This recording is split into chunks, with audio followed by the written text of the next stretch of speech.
என்ன இது south Africa series செலக்ஷன்ல இத்தனை பெரிய டுவிஸ்டா? என்ன விஷயம்னு ஆழமா யோசிச்சு பார்த்தா மொத்தமா ஒரு 5 பெரிய செய்தி வந்திருக்கு.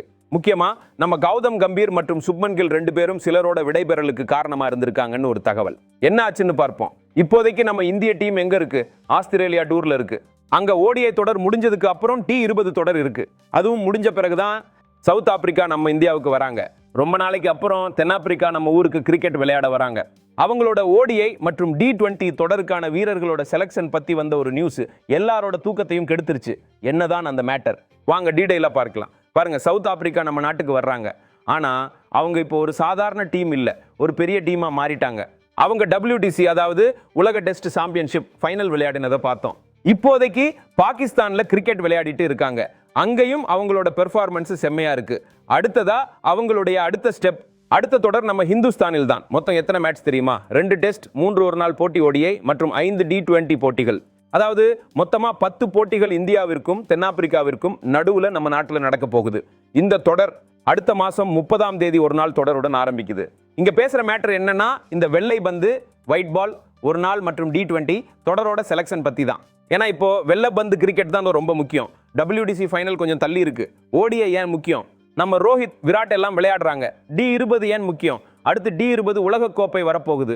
ஒரு நாள் தொடருக்கு அப்புறம் T20 தொடர் இருக்கு. நான் சொல்லிட்டேன், முதல்ல ஒரு நாள் தொடர், அப்புறம் தான் T20 தொடர் விளையாட போறாங்க. ஹர்திக் பாண்டியா ஃபீல்டிங்க்கு திரும்ப வந்துட்டாரு. செலக்ஷன் பத்தி வந்த பெரிய நியூஸ் என்னன்னா, ஹர்திக் பாண்டியா முழுசா ஃபிட் ஆயிட்டார்.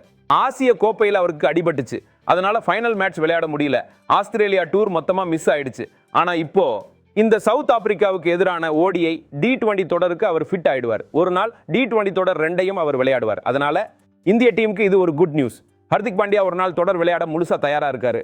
T20 தொடர்லையும் நம்ம அவரை பார்க்கலாம். ரோஹித், விராட் மேல ஒரு கேள்வி. இப்போ மேட்ரே என்னன்னா, நீங்க ஓடிஐ டீமை செலக்ட் பண்ணும்போது மறுபடியும் எல்லாரோட கவனமும் ரோஹித் சர்மா, விராட் கோலி 2 பேரை சுத்தியே இருக்கும். இந்தியா தொடர் விளையாடியே ஆகணும். இப்போ கோச், செலக்டர்ஸ் 2 பேர் பக்கத்துல இருந்தும் எல்லாருக்கும் ஒரு கிளியர் மெசேஜ் போயிருக்கு. தம்பி, நீங்க மெயின் டீம் இந்தியாவுக்காக விளையாடணும். ODI series, T20 series, test series எது விளையாடணும்னாலும் நடுவில் உங்களுக்கு ஃப்ரீயா இருக்க நேரத்தில் நீங்க உள்நாட்டு கிரிக்கெட் இல்லைன்னா இந்தியாவே தொடர்கள் விளையாடி தான் ஆகணும். ரோஹித், விராட் ஒரே ஒரு ஃபார்மேட் தான் விளையாடுறாங்க. ஓடிஐ போட்டிகள் ரொம்ப கம்மியா இருக்கு. அதனால எப்பவெல்லாம் இந்திய ஏ டீமோ இல்லைன்னா உங்க ஸ்டேட் டீமோ ஓடிஐ மேட்ச் விளையாடுதோ அப்போ நீங்க அவைலபிளா இருக்கணும். இப்போ சவுத் ஆப்பிரிக்கா ஏக்கு எதிராக ஒரு தொடர் இருக்கு. India versus South Africa ODI தொடருக்கு முன்னாடி India A versus South Africa A தொடர் இருக்கு. அப்போ இந்த 2 பேரும் அந்த தொடரை விளையாடி தான் ஆகணும். டைரக்ட் செலக்ஷன் கிடையாது.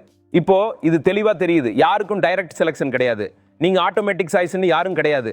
நீங்க உள்நாட்டு கிரிக்கெட் விளையாடினா, இந்தியா ஏக்காக விளையாடினா அப்பதான் உங்களுக்கு மெயின் டீம்ல செலக்ஷன் கிடைக்கும். உள்நாட்டு கிரிக்கெட் விளையாடியே ஆகணும். இது ரொம்ப ரொம்ப கிளியரா இருக்கு. அது விராட் கோலியா இருந்தாலும் சரி, ரோஹித் சர்மாவா இருந்தாலும் சரி. ஏன்னா பாருங்க, இவங்க 2 பேரும் ரொம்ப நாளைக்கு அப்புறம் ஒரு காம்படிட்டிவ் மேட்ச் விளையாட வந்தப்போ முழுசா எக்ஸ்போஸ் ஆயிட்டாங்க. யாரும் உள்நாட்டு கிரிக்கெட் விளையாடலை, ரஞ்சி விளையாடலை. ரஞ்சி சீசன் இப்பதான் ஆரம்பிச்சிருக்கு. திலீப் டிராஃபி மாதிரியான எந்த உள்நாட்டு மேட்சையும் ரோஹித்தும் விளையாடலை, விராட்டும் விளையாடலை. அதனால தான் அந்த பெர்ஃபார்மன்ஸ்ல அது தெரிஞ்சது. 2 பேருமே முதல் மேட்ச்ல ஃபெயில் ஆயிட்டாங்க.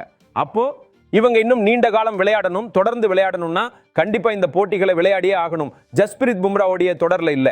ஒரு செய்தி என்னன்னா, ஜஸ்பிரித் பும்ராவுக்கு தென்னாப்பிரிக்காவுக்கு எதிரான ஓடிஐ தொடர்ல ஓய்வு கொடுக்க போறாங்க.